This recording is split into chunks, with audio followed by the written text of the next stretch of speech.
Kongeye kubasuhuza bakunzi b'ibuye ryera TV, Imana yo mu ijuru ibaho umugisha.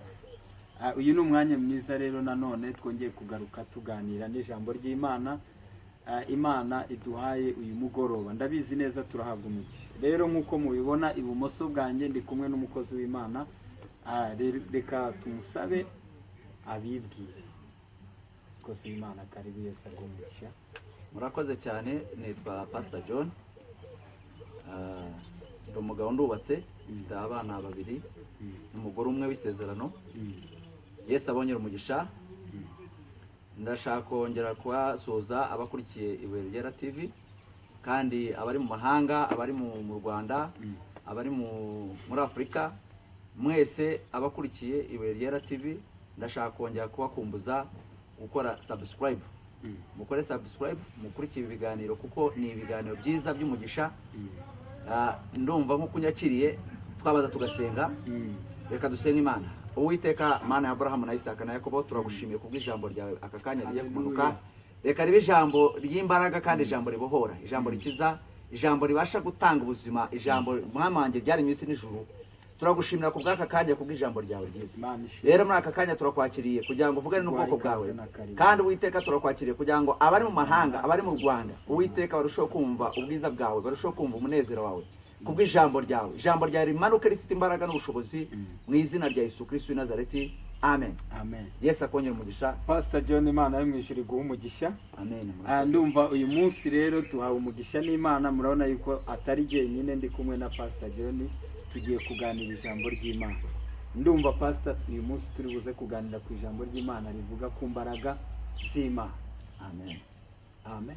Amen. Buriya sibyo niko bimeze. Muri iki gihe urabona imbaraga z'Imana zirakenewe dore ko muri iki gihe imbaraga z'Imana zigomba gusobanuka. Tugomba kubanza kubisobanura. Imbaraga z'Imana tugiye kuzivugaho. Bene data mudukurikiye, Amen. Uraza kumenya neza imbaraga z'Imana uburyo zikora. N'imbaraga ubwo tuvuga yuko hari imbaraga z'Imana, hari n'imbaraga z'abantu, hari n'imbaraga z'abapfumu, hari n'imbaraga za Satani, hari n'imbaraga z'abarozi, hari imbaraga ni nyinshi muri iki gihe. Noneho iki gihe turimo, ni iminsi ya nyuma turimo Pastor, ntabwo byoroshye, ariko noneho tugiye kuvuga ku mbaraga z'Imana yacu. Imana yacu ishimwe cyane. Tugiye gutangirira mu ijambo rero tugiye gusoma riri mu Bami ba mbere ibice 18 ku murongo waho wa 21. Pastor, reka nsome ubundi bwo ndahita nguha microphone, ubundi gutangira tubwire ku mbaraga z'Imana. Imana yo mu ijuru iguha umugisha. Tugiye gusoma rero ijambo ry'Imana mu Bami ba mbere ibice 18 umurongo waho 21. Reka dusome mu izina rya Yesu. Umurongo waho 21 haravuze ngo, nuko Eliya yegera abantu bose aravuga ati, muzageza he guhera murungabangabo? Niba muzi ko Uwiteka ari we Mana, nimumukurikire. Kandi niba ari Bayali, abe ari we mukurikire. Abantu ntibamusubiza ijambo na rimwe. Amen. Pastor, nguko reka dusubiremo rimwe gusa kugira ngo abantu babyumve neza. Naha tugiye kuganira ku mbaraga z'Imana. Ubwo bivuga ngo ni nayo topic, babikurikire neza. Abantu mudukurikiye kugira ngo ubyumve neza, ni ijambo tugiye gusoma mu Bami ba mbere ibice byaho 18 umurongo waho 21. Haravuze ngo nuko, yego Pastor, nuko Eliya yegera abantu bose aravuga ati, muzageza hehe guhera murungabangabo? Niba muzi ko Uwiteka ari we Mana, nimumukurikire. Kandi niba ari Bayali, aba ari we mukurikire. Nawe ari we mukurikire. Abantu ntibamusubiza. Itonde gatoya aho ni amahitamo y'umuntu ku giti cye. Ni ukuvuga ngo nushaka gukurikira imbaraga z'Imana cyangwa se kumenya Imana, uzakurikira Imana. Nushaka gukurikira na Shitani, uzayimukurikira. Urahitamo rero, amahitamo ni ayawe. Imana ishimwe cyane. Abantu ntibamusubiza ijambo na rimwe, baricecekera. Ngiryo ijambo tugiye kuganira mu izina rya Yesu. Dusome. Pastor, reka nguhereze microphone kugira ngo uganirize abantu badukurikiye. Urakoze cyane. Imana ikongera umugisha Pastor. Pastor Charles, ndashima Imana ku bw'abakurikiye Iburegera TV. Ndashaka kongera kwibutsa kuri iki cyanditswe. Uyu mugabo bita Eliya ni umugabo witwa umuhanuzi, yari umuhanuzi w'Uwiteka mu gihugu. Ku gihe cya Eliya yari umukozi w'Imana aburira abantu bari mu gihe cyo gusa nkaho bijijisha biyoberanye cyangwa se bashaka kwita yuko ari abakozi b'Imana, abandi bagashaka kwiyerekana yuko ari abakozi b'Imana ariko atari ababi b'Imana. Hari abahanuzi benshi bitwa yuko ari abahanuzi ba Bayali n'Abasheri. Icyo gihe rero biba ngombwa ko Eliya atumiza abantu b'Abisiraheli. Reka mbabwire banyarwanda bakristo bene data, iki ni igihe cyo kugira ngo dusobanure ibintu nk'uko bikwiriye. Twe kwitiranya ibintu, ufata imbaraga za Satani n'imbaraga z'Imana mu byitiranye. Ubundi hari ubwami bubiri buhanganye ku isi, hari ubwami bw'Imana hakaba n'ubwami bwa Satani.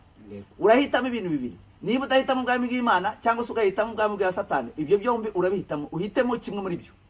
Niba uhitamo rero ubwami bw'Imana, ni ngombwa kujya gukurikire iki cyanditswe uko kivuga. Eliya yari umukozi w'Imana. Ubundi twebwe turimo kuvuga kugira ngo tubwire abantu be kujya mu rungabangabo, be guhera mu rungabangabo, kugira ngo abantu basobanukirwe imbaraga z'Imana. Yego bene data, harimo abantu benshi babasha kugenda batamenye neza yuko hari imbaraga z'Imana. Hari Imana twamenye, Imana yabambye isi n'ijuru igatandukanya umusenyi n'inyanja. Iyo niyo Mana yo kwizerwa, ni Imana iruta ibigirwamana. Iyo niyo babashije kwegeranya na Dagoni ikubita hasi Dagoni. Niyo babashije guhamagara igihe cya Eliya, Imana irigaragaza hagati y'abantu 800. Ndashaka kubwira abantu bakurikiye ijambo kuri Iburegera TV, bene data, kugira ngo dutandukanye ibi bintu. Uyu mukozi w'Imana bita Eliya arimo kubwira abo bagabo, yari amaze kureba abantu bamaze kujya mu rungabangabo. Imana ikonye umugisha, Yesu akonye umugisha. Fata Bibiliya, turashaka kugira ngo tuganire ku ijambo ry'Imana, tuvuge kuri imbaraga z'Imana, kuko ijambo ry'Imana niryo ryaremye isi n'ijuru. Niba twishigiye ku ijambo rero, reka dusobanure iby'ijambo. Imana ibongera umugisha bene data, mwe mukurikiye. Ndashaka kongera kubwira pastor, aha hantu abantu benshi ntabwo babisobanukirwa. Abantu bari bariyobagije, nabyita kwiyobagiza, kuko bari baramenye Imana ya Isiraheli yabashije gutandukanya inyanja itukura. Ibasha Imana kubambutsa inyanja itukura. Imana ibakora ibitangaza, bacamo bagenda, ingabo za Farawo zose zishiramo mu nyanja. Abantu ntibabyumva, ariko igihe kiragera, iki gihe cya none Imana ibwira uyu mugabo, cyari igihe cya mbere, Imana ibwira Eliya, iramubwira iti ariko abo bantu banjye ko n'ibyo wabaremye, kubera iki batashaka kunyumvira? Bahamagara. Haleluya, amen. Wowe unkurikiye, reka nkubwire, tandukanye ibintu, bakwitiranya ibintu. Reka kwitiranya ibintu, reka kwitiranya kuvuga ngo hari imbaraga z'abarozi. Niyo baba ari abarozi bateranyije isi yose, ntabwo imbaraga z'abarozi zihuye n'imbaraga z'Imana. Imbaraga z'Imana ni imbaraga zidasanzwe, ni imbaraga zabaye ku gihe cya Mose ahagaze, Imana yamubwira ngo basha kurambika inkoni hejuru y'inyanja, inyanja iratandukana. Ninde wari watandukanye inyanja muri mwese? Ninde mupfumu wari watandukanye inyanja? Ninde? Mumbwize ukuri. Ibyo rero mugomba kubisobanukirwa. Izo mbaraga zabashe kugaragara ku gihe kimwe, abagabo bazenguruka Yeriko, Abisiraheli ngo bararirimba gusa, baririmbye Yeriko iragwa. Ntabwo bigeze bakoresha ibindi, ntabwo babaje kuzana ibintu byo guterateranya. Abantu bareka ibintu byo gupapira no kuzana ibintu by'abadayimoni. Mutandukanye gukurikira Satani no gukurikira Imana. Aba bantu benshi bashaka kwitirira Imana bagomba kubitandukanya no kwitirira Satani. Nibitire Satani be kuguma kuza kwitiranya n'iby'Imana yakoze. Nkurikije rero ibyo Eliya hano yavugaga ku bantu b'Imana, yuko abantu bagomba gutandukanya imbaraga za Satani n'imbaraga z'Imana. Yesu ashimwe cyane, amen. Pastor, reka nkubwire aka kantu, abantu benshi ntabwo barasobanukirwa imbaraga z'Imana cyane. Imbaraga z'Imana ntabwo ari imbaraga zivogerwa. Imbaraga z'Imana ni imbaraga zibasha gusenya ibihome. Imbaraga z'Imana zibasha gutuma ingumba zibyara. Imbaraga z'Imana zibasha gutegeka abadayimoni bakava ku muntu. Yego. Imbaraga z'Imana zirukana karande zananiranye. Reka mbaye ikindi cya kabiri, hari abantu benshi bajya bateranya ibintu, ariko reka mbaye urugero, umuganga yize ubuganga ashobora kugira ubuganga bwiza pe, akabazi iyo ari umuspecialiste mu kubaga, akabaga umuntu akamukuramo umwana, yamukuramo umwana akavamo, akamushyira hariya, umwana akaba muzima. Ibyo ni byiza, ariko nta muntu ndabona ubasha kubaga agahinda mu muntu. Yego. Izo ni imbaraga z'Imana zikiza ibikomere. Izo ni imbaraga z'Imana zibasha gukiza abantu. Haleluya, amen. Ndashaka kongera kuvuga kuri iki ngiki. Nabonye abantu bakomeye. Nimba hari umuntu ufite ubwenge buhanitse, ninde wambwira umwuka w'Imana umuntu ahumeka aho uturuka? Abenshi bavuga yuko ibidukikije ari byo bibasha kuvuga yuko ariho tuvana umwuka, ariko baribeshya. Hari imbaraga z'Imana zaturemye. Haleluya, amen. Eliya rero arabahamagara abajyana ku musozi. Reka mabwire igihe kirageze kugira ngo abantu basobanukirwe imbaraga z'Imana. Amen. Bakozi b'Imana, abapasiteri, bashumba, ndashaka kubabwira ngo muhaguruke muvuge Imana iyo mwamenye, mwe kuyiceceka, kuko Imana mwamenye ni Imana ikomeye, ni Imana ifite imbaraga. Iyo niyo Mana ibasha gutegeka abarozi bakumvira, iyo niyo Mana ibasha gutegeka igihe cya Farawo, murabizi neza. Haleluya. Ariko yabategetse, Mose arababwira ati bashaka kubwigereranyaho. Hari igihe abantu bajya bigereranya, hari igihe abantu b'abapfumu bashaka kujyanya n'abakozi b'Imana, ntabwo bihuriye, ntabwo bishobora guhura. Reka mbabwire abantu b'Imana, ntabwo tugomba kwitiranya ibintu, nidutandukanye abantu b'Imana. Ngo Mose rero naho ngo umunsi umwe yagiye kwa Farawo, ngo noneho Farawo natangiye kuzana ibintu by'ubukonikoni, ngo azana bya bintu by'ubupfumu bajya babeshabesha abantu. Mureke kubeshya Abanyarwanda, mureke kubeshya Abanyarwanda, mubasha gukurikira ijambo ry'Imana, mubasha gusobanukirwa ukuri kw'Imana, mubasha gusobanukirwa icyo Imana ivuga, mubasha gutandukanya. Ngo Mose irageje ngo bazana inkoni, Mose yazanye inkoni, baragira ngo ni ibisanzwe, ariko baba bazanye ngo inzoka bashaka kuzerekana ngo bamegaragaza ibimenyetso. Za nzoka zose uko jaje, ya nkoni yahindutse inzoka irazimira. Bivuga yuko imbaraga z'Imana zitandukanye n'iz'abantu, kandi iyo nkoni Mose yarayigumanye. Ntabwo ari ibintu bajya gupapira ngo baze guteranya ngo ese ngo uyu nguyu ni kanaka, ngo reka maze mpamagare kanaka. Kereka babwire bene data, Abanyarwanda tujye kubasha kuganira nk'abakozi b'Imana, tuganire bakristo bene data. Ngende byo ndashaka kubabwira ngo mutandukanye ibintu. Murabizi umuco wacu wa Kinyarwanda, abantu baraterekeraga bakabandwa, bakabasha gukora ibintu bitandukanye. Hano n'ubu harimo bakibikora, harimo n'abageraga bakajya mu bita abo barunje. Mwebwe murabizi, abakiye bajyamo barahari, twe turabizi, twabibayemo icyo gihe, twakibayemo turakizi. Ariko ndashaka kubabwira ngo hari imbaraga zimiriza iz'abarunje, hari imbaraga zimira imbaraga z'abarozi, hari imbaraga zimira imbaraga zose z'abapfumu n'abakonikoni. Ndashaka kubabwira ngo izo mbaraga rero tuvuga ni imbaraga za Yesu Kristo umwana w'Imana. Haleluya, amen. Ndashaka kubwira abakozi b'Imana mutandukanye ibintu, mutandukanye ibintu, mutandukanye ibintu. Eliya arabahamagara abajyana ku musozi wa Karumeli. Ngo ageze ku musozi nta kindi yakoze, yarabwira ati harya ngari muhamagara iyo Mana yanyu. Barahamagara, bahamagara Sheri, bahamagara Bari, baramuhamagara kugira ngo arebe ko hari icyo yabasha gutwika igitambo. Kandi Imana hagati hari ikimenyetso kigaragaza yuko hari bubashe kumanuka umuriro uvuye mu ijuru. Haleluya, amen. Umuriro uvuye mu ijuru. Ndashaka kubabwira ngo iyi Imana igiye kumanuka ntabwo ikora nk'abantu, Imana ikora nk'Imana. Haleluya, Imana ikora nk'Imana pastor, Imana ikora nk'Imana. Ngo igihe kiragera none Eliya arababwira ati muzane, arababwira ati muzane. Baraza, bazamukarega baje koko ngo babashije kuza kugaragaza ibyo bigirwamana. Reka mbabwire Banyarwanda, bakristo bene data, muve mu bintu byo gukina, muve mu bintu byo gukina, mukurikira Imana, mukurikira Imana yo mu ijuru. Iyo Mana niyo yaturahamagaye ku isi, ni nayo izaduhamagara tuvuye mu isi. Hari urugendo turimo turajya mu ijuru, ntabwo turi ab'isi ngo tubayemo mu isi, kuko igihe kizagera tuyivemo. Nubwo tutari twayivamo, ariko tuzayivamo. Niba wicare uvuge ngo hari umunsi nzahagarara imbere ya data, hari umunsi uzahagarara imbere y'Imana, kandi izi mbaraga z'Imana zizaba ziguhagaritse, ntabwo uzabasha guhamagara kanaka, wowe uzasobanura nk'umuntu w'Imana. Imana ikongere umugisha. Hanyuma rero ikintu nashaka kuvugaho, ngo Eliya ahageze aho, haleluya, amen, arabwira ati mwamaze guhamagara, arababwira ngo ni muzi, arababwira ati muhamagare, ati ni muzi. Barahamagara biranga, barakomanga biranga. Hari igihe reka kubwire, we komanga ijuru, komanga Imana, komanga Yesu, urebe Yesu gusa umunota umwe wonyine, Yesu arabagushubije.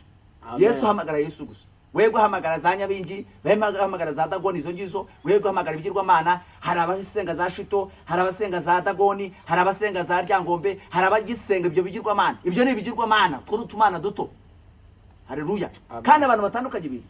Imana yaravuze ngo ibwiye hano Eliya, yaramubwiye iti rero hagarara ku musozi ndebe, uhamagare abahanuzi ba Bayali, ubabwire bazi n'abasheri. Noneho ahangaha ni ijambo rikomeye pastor, kuko Eliya yashakaga kugaragaza imbaraga z'Imana kugira ngo abantu bave mu rungabangabo, kuko icyo gihe hari umwami bita Ahabu, ni nawe muntu wari uhagarariye aba bahanuzi ba Bayali, kugira ngo abantu badukurikiye babyumve neza.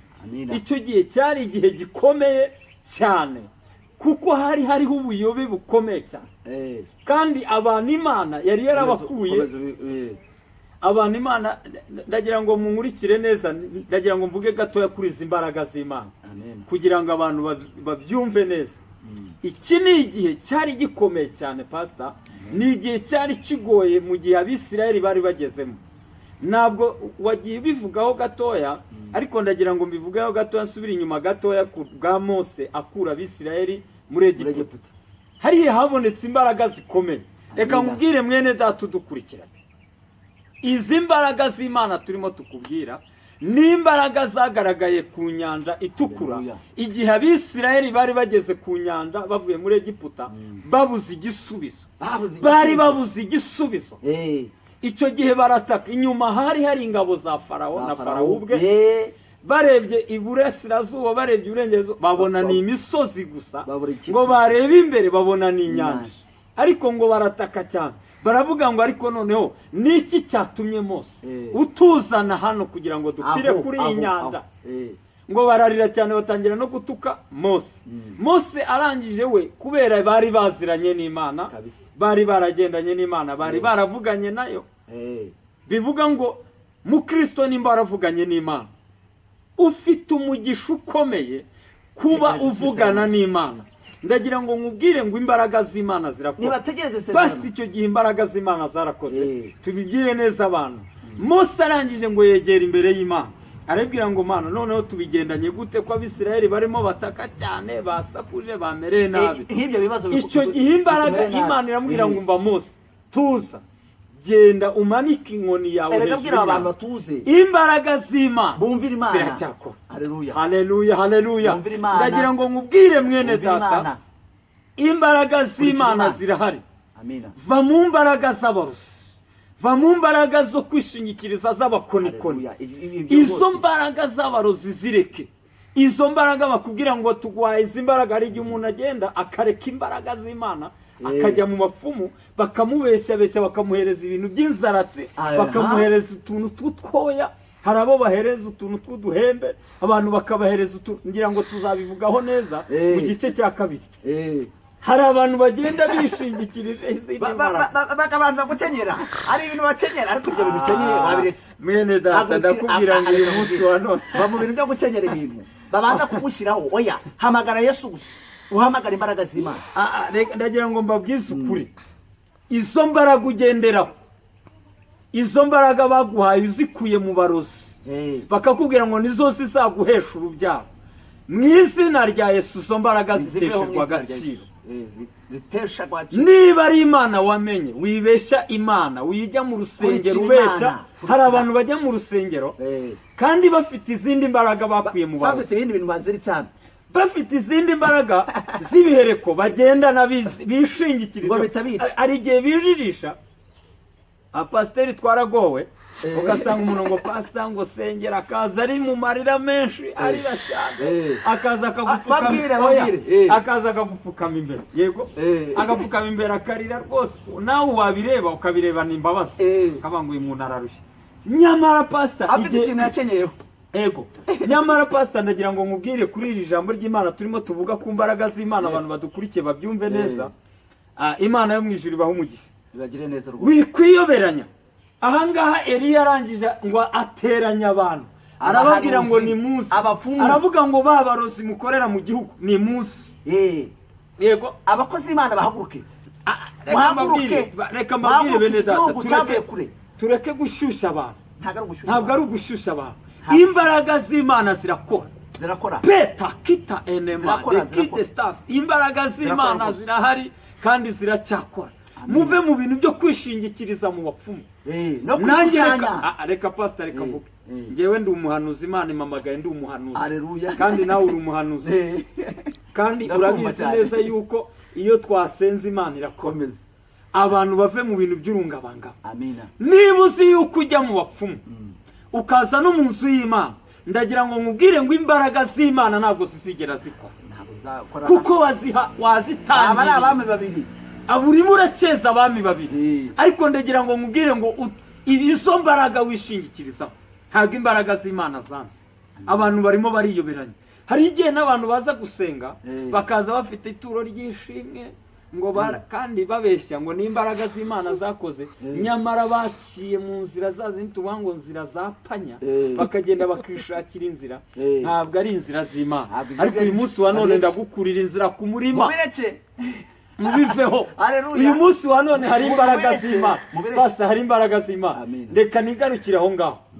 Eliya yarangije ngo aravuga ngo weho Ahabu n'abahanuzi ba Bayali mwese nimuzi uyu munsi wa none tuzamuke ku musozi wa Karumeli. Uyu munsi wa none Imana yo mu ijuru iramenyekana, tumenye Imana y'ukuri, Imana umuriro. Reka mabwire mwigira ubwo Imana ntabwo yarangije gukora, nta nibwo mu ijuru byarangiye. Hari abantu bafite ubwoba ngo Imana ntigikora, ngo abahanuzi ngo bararangiye. No, Imana yigeze ibwira Eliya, iramubwira ngo haracyari ibihumbi etakuta ebini with distance, haracyari ibihumbi 7 bitarapfukamira Bayali. Reka nkubwise ukuri, Imana iduhagurukije kugira ngo duhanure. Niko Imana yabwiye Eliya mu gice cya mbere, iramubwira ngo umva Eliya nakumenye kera nkutoranyiriza cyangwa se nkuremera kugira ngo uzabe umuhanuzi uzahanurira amahanga. Reka mbwire tuje guhanura mu gihe abandi bibakomereye, tuje guhanura mu gihe abandi bacitse intege, tuje guhanura mu gihe abarozi bishize hejuru. Hari ibintu tujya twumva bicaracara abantu bakavuga ngo kwanuze kwa Mwamini hakurya iyo, ngo mu barozi hakurya iyo. Hari abo tujya twumva mu Bugesera, hari abo tujya twumva mu Majyepfo. Ibyo bintu mubivemo. Wagira hari ikintu wavuga kuri aba?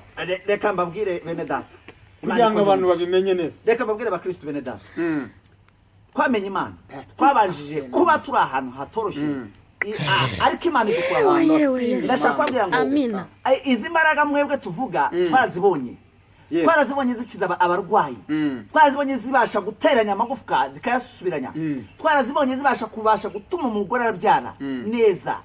Ntabwo ari bya bintu byo kwanza gukora mekanizmi, ntabwo ari byo gupapira. Haleluya.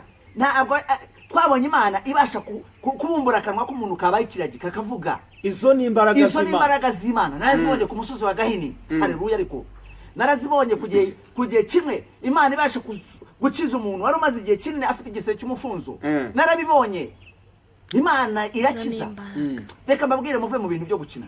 Ba Kristo bene data, muve mu bintu byo gukurikira Satani.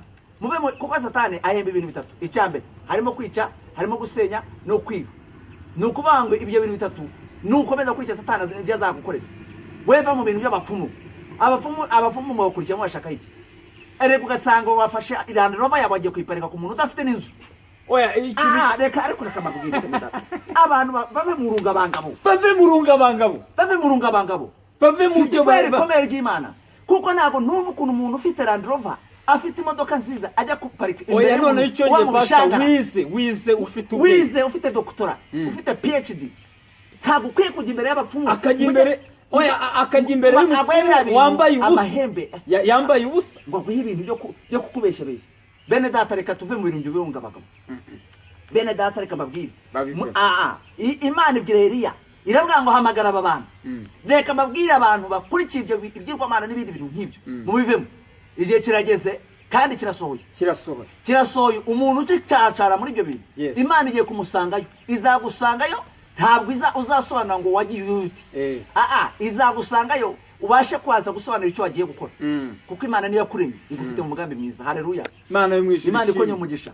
Imana izagukiza, Imana izagukuraho ibyo byose bya karande, Imana izakuvanaho iyo migozi igufashe mu izina rya Yesu. Ndayitegeka kugira ngo iveho ibyo byose bagwahaye byose bikurwaho mu izina rya Yesu. Oya tugomba kubasengera. Ariko reka soze kuri aka ngaka. Igihe kimwe Imana yahamagaye umugabo bita Mose. Yarabwiye ati rero Farawo yari inangiye. Harimo abantu binangira. Harimo abantu batajya bumvira ijambo ry'Imana. Akavuga ngo uriya ni kanaka, nguriya ni kanaka. Ari nibyo bimaze iminsi ndeba ku bintu bicacara ku mbuga nkoranyambaga. Bahamagara abakozi b'Imana ngo nibasobanure ngo hagati ngo y'umupfumu ngo runaka ngo nini. Nta nubwo ugomba kuvugana umupfumu agomba kumvira ijambo ry'Imana agakizwa akava muri ibyo bintu.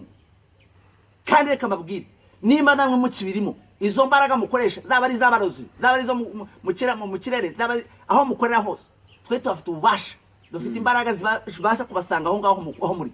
turohereza imbaraga z'Imana kugira ngo zibakize namwe mubashe kuza ku Mana mubashe kubohoka. Haleluya, Imana ishimwe. haleluya. Eliya Imana yamubwira hano, yaramubwiye ati we bahamagare baze, bahamagare baze turebe imbaraga z'Imana zigaragare n'imbaraga za Satani, tumenye imbaraga z'Imana, tumenye n'imbaraga z'abarozi. Imana ibongere umugisha. Bene data, reka tuve mu bintu by'urungabangabo, dukurikire Imana twamenye, dukurikire Yesu Kristo umwana w'Imana. Uwo niwe buye yo kwizera, niwe wenyine ushobora kuba. Ariko reka nkubaze ikindi kibazo. Aba bantu birirwa bavuga ngo bafite imbaraga, ninde muntu wigeze azuka uretse Yesu? Hari umuntu wigeze kumbwira ngo harimo abantu ngo bakora ibitangaza, ngo bagagutunga inkoni, ngo abantu bakazuka? Ibyo ni amabeshyo. Hari imbaraga za Yesu Kristo nizo zonyine z'umuzuko. Yesu Kristo niwe muzuko. Haleluya. Aravuga ngo abari mu bituro ngo ageze ariko haleluya, ariko ngo ageze mu gituro uzijyabayo bamaze kumugeza ahari ngo Satani yaribwirije arahunga, urufunguzo agira ati araruta, ariruka. Umuco uramurika, abari bari kuzimu bose mu bituro bavayo. Izo mbaraga z'umuzuko nizo mvuga zabashije kumenagura ibigirwamana hano, ibigirwamana. Haleluya.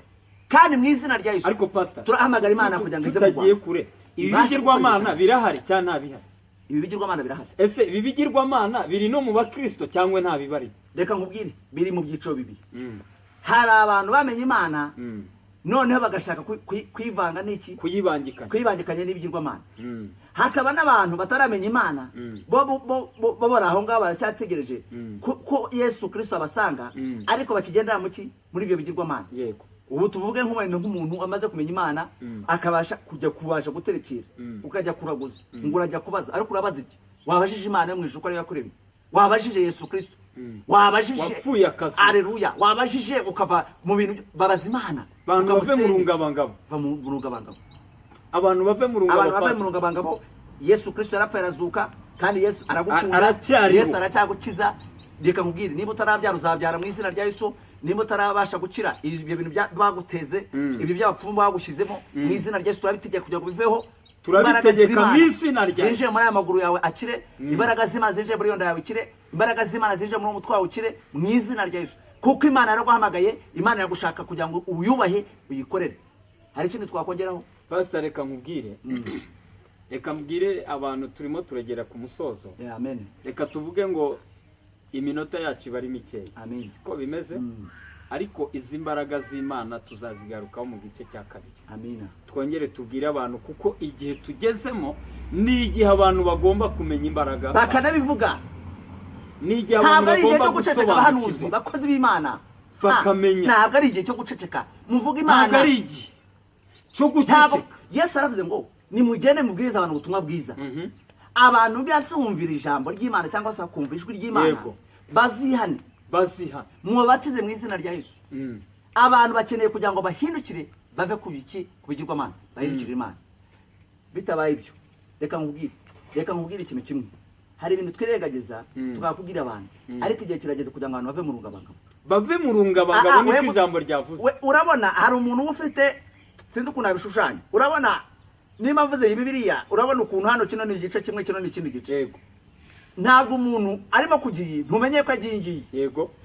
Ariko umuntu yakaba ari muri straight line. Nuko bagomye kuba agaragara yuko ajya ahantu aha Imana ishaka. Yego. Umurongo w'Imana Imana imushaka. Izo rero imbaraga z'Imana twavugaga, iyo umaze kuzizera, Imana iraguhindukiza, Imana iragufasha. Ibyo bintu byose watekerezaga, byo washaka kugeraho, Imana yabigufasha tukabigeraho. Haleluya. Rero nongere soze mvuga ngo wenda ngiye gusoza, ariko ndashaka kuvuga ku mbaraga z'Imana kuko zirakora. Abantu bene data abakristo bene data munkurikire, muve mu bintu byo gukina, mukurikire Yesu Kristo, mwamenye. Muve mu bintu byo gukina, abakristo, abaririmbyi, abashumba, abaposo, haleluya, ba bishop. Ndashaka kubabwira ngo muve mu bintu byo gukina, mukurikire Kristo. Kristo uyu nguyu ntabwo yigeze gukoza isoni. Yesu uyu nguyu ntabwo adukoze isoni. Yesu uyu nguyu arakora. Hari umunsi umwe abantu bari babuze igisubizo, ndabyibuka ku musozi umunsi umwe twashatse igisubizo cyabuze ahantu. Bakubye abapfumu nubwo banahageze. Icyo gihe byagenze gute pastor? Byari bikomeye. Byabayeho igihe kimwe hari umukobwa w'igini wajyaga atwara abanyeshuri. Yego. ibyo yereka bihe tanga mu buhamya. Umukobwa akajya atwara abanyeshuri ku ishuri akajya bahaye ikintu bita umugati ubwo kwikuzimu byandi bajya mujya gucisha akagenda akawuzana yamara kuwuzana noneho akawuha abanyeshuri bakawurya barangije bose bagenda bate bahinduka ibiragi. Uwariye kuri uwo mugati ahendutse ikiragi. Izo mbaraga z'Imana zaramanutse zikuburaho ubwo buragi ndabibona mu mwaka wa 2007. Iyo Mana tuvuga twarayibonye. Haleluya, amen. Twarayibonye igisubizo cyavuze ahantu hose. Ariko Imana imbaraga z'Imana ziramanuka bari babaye ibiragi. Abari barisize hari amavuta yazanaga ngo yakoraga ikuzimu. Harimo abantu bajya ikuzimu koko niba ikuzimu hana baho sindabizi. Hariho barahari kuko byaragaragaye kuri uwo munsi. Bakazana amavuta bakisiga bagasiga abana abanyeshuri. Bene data mukurikirane bakristo bene data mujye mukurikirana abanyeshuri n'abana banyu aho bagiye ku mashuri mubakurikirane aho bagiye kandi banabasengera mu basengere. Yego, babyeyi bamusengera abana banyu kuko ntago mumenya niyo mpamvu ujye gusanga umwana yahindutse ikirara.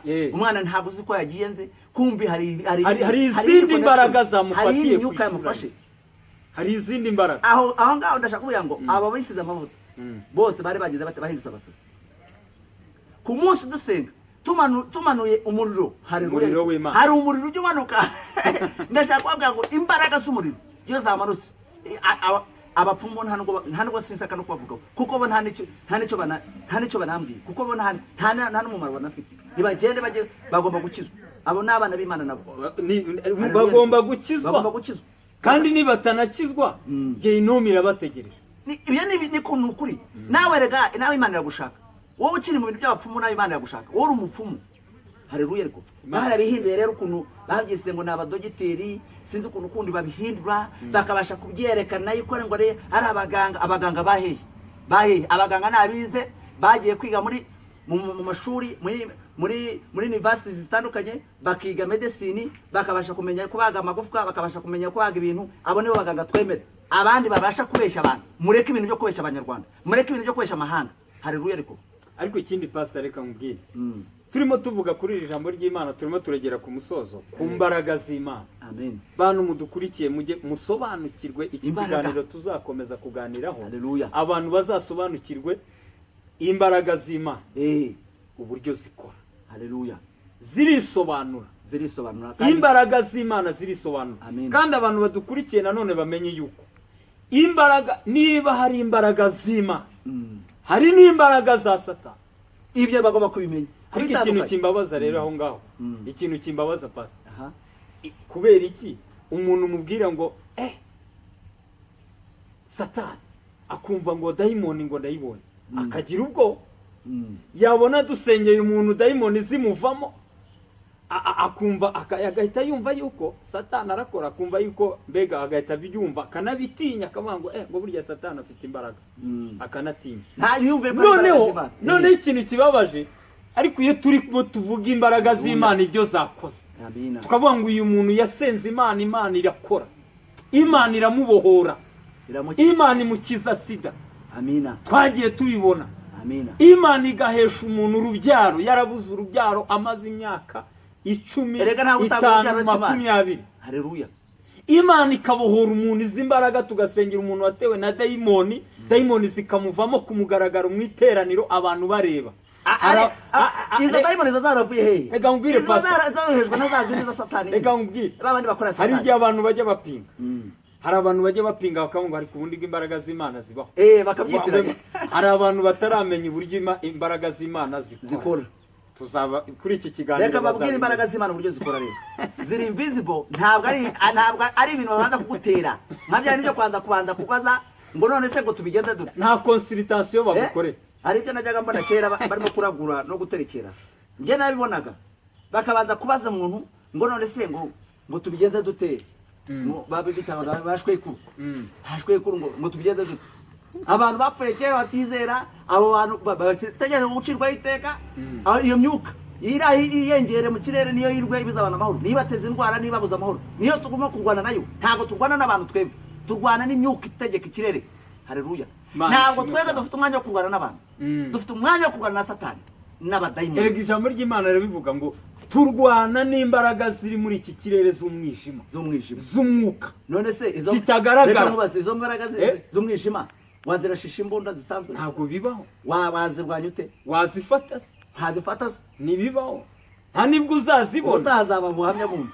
Reka babwire zaba buhamya bundi, zababwira uburyo hari abantu benshi batamenya neza uburyo satani agenda bataka. Satani namara kukuvanaho ibintu, reka dusoze tuvuga iki kintu. Imbaraga z'Imana ziva hehe? Ziva mu gusenga. Imbaraga z'Imana ziva mu ijambo ry'Imana, iyi Bibiliya. Imbaraga z'Imana ziva mu kwizera no kurushaho kwegera Imana, ukayemerera kwikora muri wowe. Imbaraga z'Imana ziva ku gukiranuka no kumenya yuko Yesu yagupfiriye akakuzukira, ukamenya ko ari umwami wawe. Izo mbaraga z'Imana ndashaka kubwira ngo Yesu Kristo ko ararejo ni n'ubu ni kwa kindi. Haleluya. Izo mbaraga z'Imana rero bizitiranya n'imbaraga z'abapfumu. Ndashaka kubitandukanya ibyo bintu mu bitandukanye. Banyarwanda bakristo bene data bonkurikiye, Imana ikongera umugisha kandi Yesu akugire neza. Ntitwasoza, reka dusoreze ahangaha tubabararikira ikiganiro cy'ubutaha igice cya kabiri. Amen. Tuvuga ku mbaraga z'Imana, kivuga ngo sobanukirwa imbaraga z'Imana. Ese Imana waruze ko Imana igukunda? Ndashoje. Imana iragukunda. Imana ikongera umugisha kandi Imana ikwitayeho, igufiteho umugambi mwiza. Humura, ibyo byose byagwagaze hejuru. Reka dusengera abantu, kuko aba bantu baba bafite ibibazo bitandukanye. Kandi mu by'ukuri bene data natwe tujya duhura n'izo ntambara, ariko izo ntambara turwana nazo tukazitsinda mu izina rya Yesu. Iyo tuvuze ko hari abantu bakize twarabibonye. Iyo tuvuga ngo abagore barabyara twarabibonye. Iyo tuvuga ngo abantu amagufwa araterana twarabibonye. Iyo tuvuga ngo abantu Imana ibakura ku cyabi ikabicanya n'ibikomangoma twarabibonye. Haleluya. Ndashaka kugira ngo ndagusubizamo imbaraga mu izina rya Yesu. Wongere wambare izindi imbaraga, wongere wambare ubundi butware, uhagare mu butware bw'Uwiteka. Imana izakugwanirira. Nimba ari ubyamye aho ngaho, Imana igukize mu izina rya Yesu. Imana ikubohore. Haleluya. Amen. Ubu ndetse tugiye gusengera, ahubwo ngusaba kugira ngo usengere abantu b'Imana. Amen. Byibuza tubasige tubasengeye. Amen. Tuzagaruke ku gice cya kabiri noneho tuzivuge neza. Hanyuma hari ikintu ushaka kuzavugaho Pastor Gatonde. Hari inkuru twumva abantu bakagira ubwoba cyangwa se abantu bagashidikanyaho, abantu bakavuga ngo ariko ziriya mbaraga ni izihe umuntu akoresha. Tuzavugaho. Ngira ngo ujya wumva umugabo bita Sarongo ari inyama. Uzi imbaraga akoresha. Ngewe nagiye mbikurikira, nagiye mbibona uburyo yicara ku gataro, akicara ku gataro akazamuka. Ibyo rero nshaka kubivugaho nabyo. Ntabwo nshaka gusoza iki kintu nakivuzeho. Wari urakoze cyane kunyita. Reka mbabwire bene data, Sarongo uyu nguyu ni umukozi w'Imana wundi mu busanzwe. Reka mvuge kurya kubera iki azaba umukozi w'Imana, ariko mu gihe kiri imbere nakizwa. Agomba gukizwa. Sarongo ni munyumva, ugomba gukizwa. Ba mu bintu byurimo, hari umunsi uzagera igihe kikagera imbere y'Imana ukabasha gusobanura ibintu urimo. Va mu bintu byo gukina. Izi mbaraga akoresha ni imbaraga z'Imana bizamenyekana. Ntabwo izi mbaraga akoresha ntabwo ari iz'Imana. Impamvu atari iz'Imana, reka mubwire. Ibitangaza Yesu yakoze byaragaragaye ku mugaragaro. Ibi rero by'abantu bavanga, sinangwa kuvuga kuri Sarongo. Sarongo ntabwo ari cyo. Hari n'abandi benshi. Bameze gutyo, ariko tubakitegereje kugira bakizwe. Turabashaka kujya mukizwe, muve mu bintu byo gukina n'ibyo. Reka tubasengere. Reka dusenge Imana tuzabivugeho noneho neza. Bakizwe, reka nkubwire mukizwe kugira ngo igihe kirimo kiragera kandi kiregereje. Hari igihe kigiye kugera ibyo byo wishingikirizaho byose bihinduka ubusa. Haleluya. Ibyo wishingikirizaho byose byaba bikomeye, byaba ari ibyo nyubivuga ngo rugwishingikira kwa pfumu cyangwa ku baruzi, waba ari abaguha izo mbaraga ngo washe kuba uryo uyu munsi ukabesha abanyarwanda, ubesha abakristo, ubesha abana b'Imana, waba uri umukozi w'Imana ukaba urimo kwishushanya. Igihe kizagera uzabasha gusobanura imbere y'Imana ibyo ukora byose. Imana irabibara. Haleluya. Izi ndamu rero baba barimo bishakira bazasobanukirwa. Soreza hanga Pastor witubasenge. Iby'indamu ntabwo ngiye shaka kubivugaho. Niba bikore kuko biriya baho hari nabakubwiye ibintu bibi. Hari gukurikira Imana no gukurikira Satani. Yego. Ariko igihe kizajya na Satani ubwe abahunge. Ababwira ati mwebwe rero nubwo mwankoreraga nanjye reka mbirukane. Mugere mujye gusobanura imbere y'uwo wabaremye. Ntabwo Sarongo yarimwe n'izo mbaraga zakoresha. Yaremwe n'Imana. Nakurikira Imana yo mu ijuru. Ni izina rye. Ngenda gusengera rwose Imana ikongera umugisha uri n'umukozi w'Imana kubera ko mu minsi imbere uzakizwa. Ndakubona yuko uzakizwa mu izina rya Yesu, kandi ngutumyeho ijambo ry'Imana. Uri umuntu w'Imana kuko ujya usoma n'ibyanditswe, urabizi ibyo ukora byose urabizi, nubwo Satani kesha abasha kugukoresha akabasha kuyobya, ariko nawe ndakubwira ngo ugomba kuba umukozi w'Imana mu izina rya Yesu. Soreze kuri iri jambo, imbaraga z'Imana. Soreze kuri iri jambo rivuga ngo ibihembo by'umukiranutsi ni iki? N'ubugingo buhoraho. Hanyuma ibihembo by'umunyabyaha n'urupfu. N'urupfu iteka ryose. Ntabwo ari wa muriro w'amashangara sengera abantu ugutwika ngo buretse ngo noneho ngo buretse zaba ngo mbendetse. Oya, iyi munsi nibwo ugomba kwihana. Haleluya. Ariko kwihana ni iyi munsi, gukizwa ni iyi munsi, kureka ibyo urimo ni iyi munsi. Yesu akonye mu gihe nukurikira iki cyanditswe cyangwa se nukurikira iyi video, ndashaka kubwira ngo uruve mu bintu byo gukina. Wikina, hari umunsi wawe uzasobanura imbere y'Imana. Bene data, ntabwo abantu benshi bazi ko bazasobanura. Waba ukomeye uzasobanura, waba woroheje uzasobanura. Ibyo urimo byose hari umunsi ugutegereje.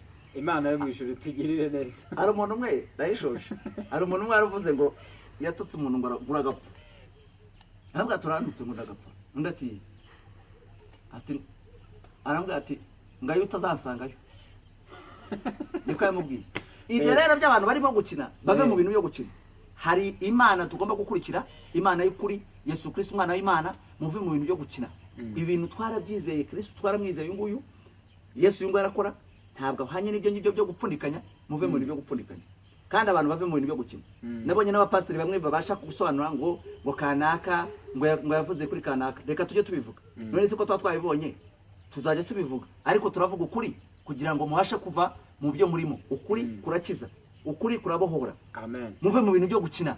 Mwikina na Satani. Satani ntago ahemba neza. Satani arica, azakwica umunsi umwe. Uravuga ngo uramukorera, arigiza azakwica kuko we nta mikino afite. Iki kintu abantu bagomba kugisobanukirwa.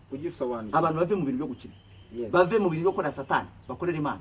Imana ibongere umugisha. Reka mbasengere tugiye gusenga dusoza. Imana ibongere umugisha. Nabakunda kandi ndabifuriza kugira ngo muzajye mu ijuru mwese. Namwe mukiri mu byaha, namwe mukiri mu bintu byo gukorana na Satani, mubireke, muhagarikiraho. Hagariraho niko mubwiye. Imana irimo irakuwoninga. Ufite warning ya nyuma. Iyi ni warning ikubwira dekera, irakuwoninze ngo ntiwongere. Niba wakoraga Satani mwihagararira aho gaho, nimba wari mu bintu by'ibyaha bivemo. Imana yavuga ngo ihane guhera umunsi wumvishe ijambo ry'Imana. Yesu akongera umugisha. Va mu bintu byo gukina, va mu bintu byo gukinisha ibyo bintu byurimo. Wikina n'Imana. Imana umunsi umwe izaza ikakwigaragariza, nibwo uzamenya imbaraga zayo. Ariko ubu ngubu ndakubwira ngo nk'umukozi w'Imana ndakubwira ngo va mu bintu urimo gukina nabyo. Ezere Kristo, ezere umwana w'Imana. Reka dusenge Imana. Mwami Yesu, turagushimiye kuri umwami wo kwizera. Uri Imana ikomeye. Tuguhaye icyubahiro kandi turagushimiye imbabazi zawe n'ubuntu bwawe. Imbaraga zawe ziracyariho. Turategeka imbaraga zose z'umwijima. Iyo myuka, aya masaha igomba kurekura abana b'Imana. Ugomba kurekura mu izina rya Yesu. Ibyo byo bagushize mu nda turabitegeka kugira ngo bisohoke. Turategeka izo mbaraga zose z'abapfumu n'abagore. Turategeka imbaraga z'abarozi. Mu izina rya Yesu. Mu kirere cyangwa ikore kuzimu. Izo mbaraga turazisenya. Mu izina rya Yesu. Zaba ari ziri ku banyarwanda batandukanye, ari mu mahanga, abari muri diaspora. Mutukurikiye. Reka babwire imbaraga z'Imana zibasanga, kandi Imana iguhe izindi imbaraga, ikwambike ubundi butware mu izina rya Yesu Kristo. Mwami reka ubakize. Muhoro uwo mugore wari ufite ikibazo, muhoro umugabo wari ufite ikibazo, mu izina rya Yesu Kristo. Abashe kuba muzima, abashe kwizerwa, abashe gukurikira umurongo wawe, abashe gukizwa, kandi abashe kumurikirwa nawe, kuko uri Imana nziza. Urakoze Mwami Yesu. Icyubahiro n'ubutware tubishubije mu izina rya Yesu. Amen. Yesu abongere umugisha. Shalom. Shalom. Shalom.